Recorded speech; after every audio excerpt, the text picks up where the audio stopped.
Okay, so we're going to be finding the derivative. Now, to find the derivative, we always have the same formula. Limit as h approaches 0, f of x plus h minus f of x all divided by h. Which means we need two things. First of all, we need f of x. That's always going to be given to us. In this case, f of x is 6x minus 3. We also need f of x plus h, and that's going to take us a minute to figure out. What we do to find f of x plus h, we take, and instead of x, we substitute in x plus h, like so. A little bit of simplifying, and then we have f of x plus h.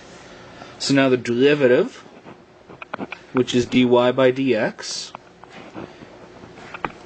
is going to be the limit as h approaches 0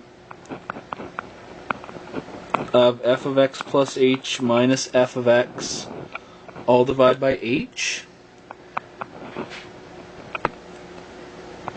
Substitute in, we know f of x plus h, 6x plus 6h minus 3.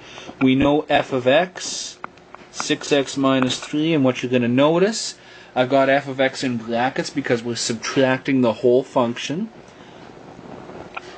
and that's divided by h.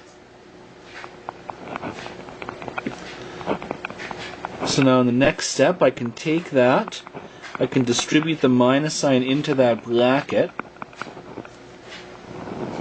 like so. I can combine my like terms now as well. I have a 6x and a minus 6x that cancel each other out.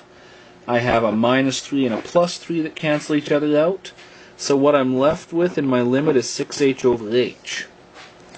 And now we still can't evaluate this because if you remember back when we talked about limits in Unit 3, we can't have a 0 on the bottom of a limit. However, we can cancel off one of the h's on the top and the bottom.